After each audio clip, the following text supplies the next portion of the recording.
Hello दोस्तों, कैसे हो? आई थिंक सब बढ़िया और पिटपाट हो गया। तो चलो आज सुनते हैं हिंदी कहानी।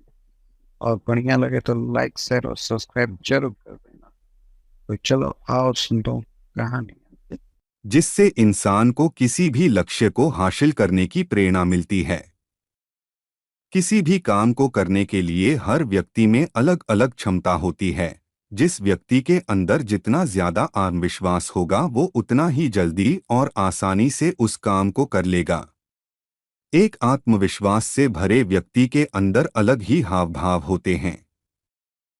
आपके जीवन में कभी ऐसा समय आए कि लोग आपसे कहे कि तुम इस काम को नहीं कर सकते, तो आप ये सोचिए कि उनकी ये सोच गलत है।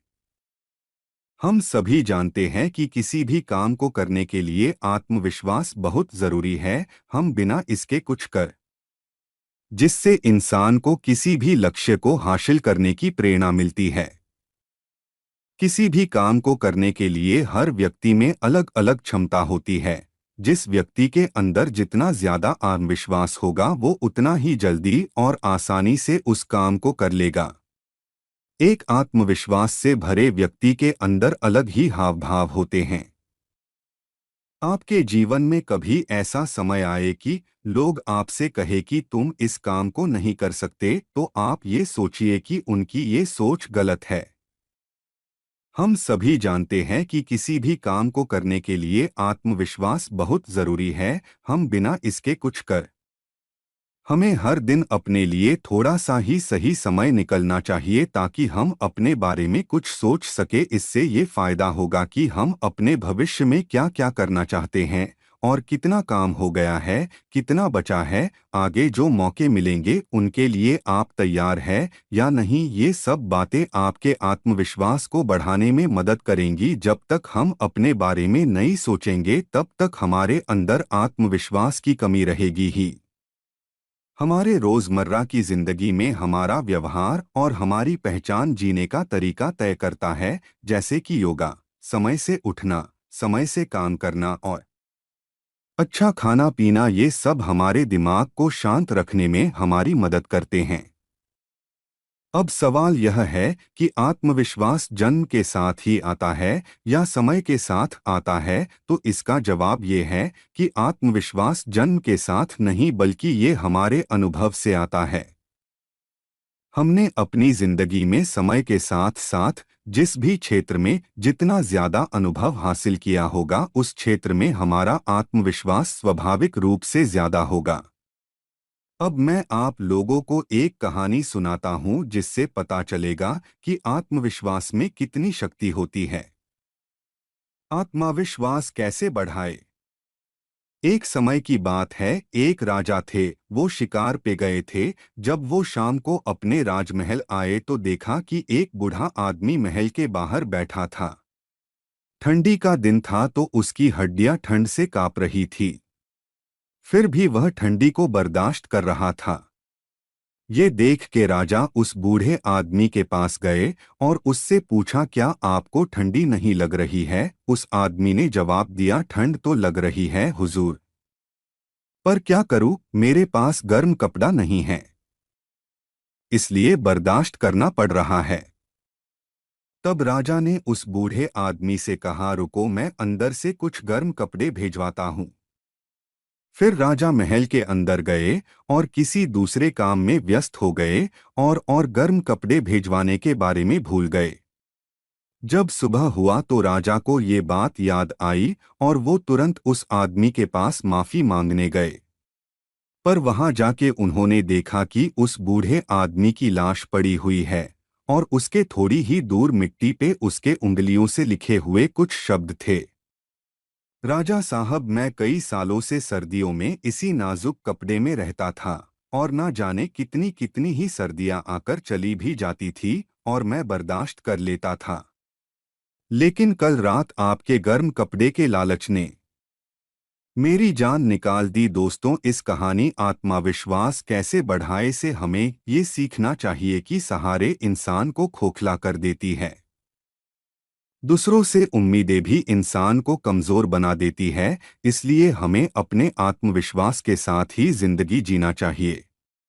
इसलिए स्वयं पर विश्वास रखे, लक्ष्य बनाए और उन्हें पूरा करने के लिए डटे रहे। जब हम अपने से कोई लक्ष्य बनाते हैं और उसे उसे पूरा करते हैं तो हमारा आत्मविश्वास 2 गुना बढ़ जाता है। आत्मविश्वास बढ़ाने के लिए हमेशा खुश रहे, असफलता से कभी भी दुखी ना हो बल्कि उससे सीख ले। हमेशा ही सकारात्मक ही सोचे और दिन की शुरुआत किसी अच्छे काम से करे। आत्मविश्वास का सबसे बड़ा दुश्मन किसी भी कार्य को करने में असफल हो जाने का डर होता है। अगर आपको डर लग रहा है कि मैं इस कार्य को नहीं कर पाऊंगा, तो ऐसा सोचते रहने से अच्छा कि उस कार्य को जरूर करे। इससे आपका डर भी निकलेगा। हमेशा चिंता मुक्त रहे, अच्छे काम को याद करे और सोचे कि आप सब कुछ कर सकते हैं, आपके लिए नामुमकिन कुछ भी नहीं है। हमेशा आत्मनिर्भर बने और जितना हो सके अपना काम स्वयं करे। दोस्तों, हमारा कहानी अच्छा लगा तो सब्सक्राइब कर ले। बकरी किसी से भी आसानी से काबू में नहीं आती थी। शिष्य ने जैसे ही बकरी को खूंटे से बांधने लगा, वह उछल-कूद करने लगी। बहुत कोशिश करने के बाद भी बकरी काबू में नहीं आ रही थी। तब शिष्य ने चतुरता से उसे पकड़ा और उसके पैर रस्सी से बांध दिए। इसके बाद शिष्य ने बकरी को खूंटे से आराम से बांध दिया। गुरु ये सब देख रहे थे। शिष्य की बुद्धिमानी देखकर गुरु प्रसन्न हो गए। गुरु ने कहा कि ठीक इसी तरह किसी भी समस्या की जड़ को पकड़ लेने से बड़ी समस्या बहुत ही आसानी से हल हो सकती है। यही सफलता का मूल मंत्र है। परिश्रम हमारे जीवन में एक ऐसा शब्द है जिससे दुनिया की वो हर उपलब्धियों को पाया जा सकता है जिसकी हम उम्मीद करते हैं। यहाँ परिश्रम का महत्व के कारण कई लोग सफल हुए हैं, कुछ बहुत ज्यादा तो कुछ कम। जो व्यक्ति ज्यादा परिश्रम किया वो ज्यादा सफल हुआ। सफलता की कुंजी है परिश्रम। परिश्रम बिना मेहनत के तो कुछ लोग सफल जरूर हो जाते हैं पर उनकी सफलता ज्यादा दिन तक नहीं चलती। इस कहानी में हम आपको बताएंगे कि अगर हम परिश्रम करना बंद कर देते हैं तो कैसे हमारा पतन होने लगता है और समय रहते हम सही रास्ते पे आ जाते हैं और मन लगा के काम करने लगते हैं तो कैसे हम अपने होने वाली बर्बादी से बच सकते हैं। एक किसान ने अपने अपने परिश्रम से बहुत पैसा कमाया, बहुत सारी जमीनें खरीदी, गाय भैंस लिए, कई नौकर चाकर उसके खेत में काम करने लगे और अब उसकी लाइफ बहुत अच्छी हो गई और वह आराम से अपना जीवन जीने लगा। कुछ समय बाद उस किसान की मृत्यु हो गई। अब सारी जिम्मेदारी उसके बेटे पे आ गई, पर उसका बेटा बहुत आलसी था। वह कभी भी परिश्रम का महत्व को नहीं समझता था। वह बस यही सोचता कि पिताजी ने तो सब बना ही दिया है। नौकर खेतों में काम करते हैं, अनाज घर पहुंच जाता है, मुझे क्या जरूरत काम करने की। काफी समय तक ऐसा चलता रहा। फिर धीरे धीरे उसे नुकसान होने लगा। खेतों से काम अनाज आने लगा, गाय भैंसों के दूध से भी उसे मुनाफा नहीं होता। अब वो लड़का थोड़ा परेशान होने लगा कि ऐसा ही चलता रहा तो कुछ समय बाद तो खाने पीने की भी दिक्कत होने लगेगी। एक दिन उस लड़के के घर उसके पिताजी के दोस्त आए। उन्हें पहले से ही पता था लड़के के बारे में कि ये बहुत आलसी है। वो जानते थे कि इसे समझाने का कोई मतलब नहीं, इसलिए उन्होंने उस लड़के की भलाई के लिए उससे कहा, बेटा तुम्हारे घर की ये स्थिति देखकर मुझे बहुत दुख हो रहा है।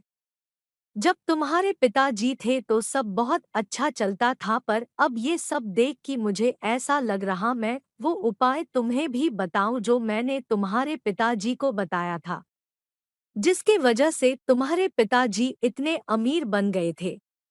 लड़का बहुत खुश हुआ। उसने कहा, कृपया कर कि मुझे भी बताइए, बस कोई मेहनत वाला काम मत बताइएगा। उन सज्जन ने कहा, नहीं बेटा, इसमें कोई मेहनत का काम नहीं, तुम्हें तो बस सफेद हंस की दर्शन करने हैं। वो हंस मानसरोवर पे रहता है। चैनल को सब्सक्राइब कर ले थोड़ा। और सारे पक्षियों की जागने से पहले यहाँ आता है और शाम होने से पहले चला जाता है। बस ये पता नहीं कि वो कब आएगा, पर एक बार जो कोई भी उसका दर्शन कर लेता है तो जिंदगी भर उसे कोई कमी नहीं होती, बिना मेहनत के ही उसके पास सब आता रहता है। वो हंस मानसरोवर पे रहता है और सारे पक्षियों की जागने से पहले यहाँ आता है और शाम होने से पहले चला जाता है। बस ये पता नहीं कि वो कब आएगा, पर एक बार जो कोई भी उसका दर्शन कर लेता है तो जिंदगी भर उसे कोई कमी नहीं होती, बिना मेहनत के ही उसके पास सब आता रहता है। लड़का बहुत खुश हुआ और दूसरे ही दिन सुबह घर से बाहर निकला और उस हंस की तलाश में अपने खेतों की तरफ गया। वहां उसने देखा कि एक आदमी उसके खेतों से अनाज चुरा रहा था। खेत के मालिक को देख कि शर्मिंदा हुआ और माफी मांगने लगा। खेत से वापस लौटते समय अपने गौशाला में गया। वहां उसने देखा कि गाय भैंस की रखवाली करने वाला ही गाय का दूध दूहकर अपने ही लोगों को बांट रहा है। खेत से वापस लौटते समय अपने गौशाला में गया। वहां उसने देखा कि गाय भैंस की रखवाली करने वाला ही गाय का दूध दूहकर अपने ही लोगों को बांट रहा है। ऐसा करने के लिए रखवाले को उसने डांट लगाई और वापस घर आ गया। नाश्ता करने के बाद तुरंत वो हंस की दर्शन करने के लिए खेतों में चला गया। वहां पहुंच के उसने देखा इतना समय हो गया पर खेतों पे अभी तक मजदूर नहीं आए हैं। जब मजदूर आए तो उन्हें भी डांट लगाई। इस तरह वह जहां जहां गया उस दिन वहां अपने होने वाले रोज के नुकसान से बच गया। सफेद हंस की तलाश में वो लड़का अब रोज सुबह ही अपने घर से निकल जाता। उसके डर से उसके मजदूर समय से काम पे आने लगे और पूरे मन से काम करने लगे। उसके खेतों से और दूध की चोरी होना भी बंद हो गई। एक दिन उसके पिताजी के दोस्त फिर से उसके घर आए। उन्हें देख के लड़के ने बोला कि सफेद हंस तो अभी तक नहीं दिखा मुझे, पर उसकी खोज में ही मैं जब से लगा हूँ तब से ही मुझे बहुत लाभ होने लगा। पता नहीं वो जिस दिन दिख जाएगा उस दिन क्या होगा। उसके पिताजी के दोस्त हंसने लगे और बोले, तुम अभी तक नहीं समझे। परिश्रम करना ही वो सफेद हंस है। परिश्रम का फल हमेशा उजाले की तरफ होता है। जो परिश्रम करना बंद करके अपना काम नौकरों पे छोड़ देता है उसे हमेशा नुकसान का सामना करना पड़ता है। और जो खुद परिश्रम करके अपने लोगों की देखभाल करता है वही संपत्ति और लोगों से सम्मान पाता है। सारांश, परिश्रम का महत्व की कहानी से हमें ये शिक्षा मिलती है कि कमजोरी से या आलस करने से कुछ नहीं होने वाला, बल्कि जो कुछ है वो भी चला जाएगा। इसलिए हर इंसान को चाहिए कि अपना काम पूरी ईमानदारी और परिश्रम के साथ करना चाहिए। ये कहानी परिश्रम का महत्व आपको कैसी लगी हमें कमेंट करके ज़रूर बताएं। और अच्छी लगी तो दिल से लाइक शेयर और सब्सक्राइब ज़रूर से कर लीजिएगा ताकि आपके लिए और ऐसे अच्छे अच्छे कहानियाँ ला सके और आप मोटिवेट हो सके। जय हिंद।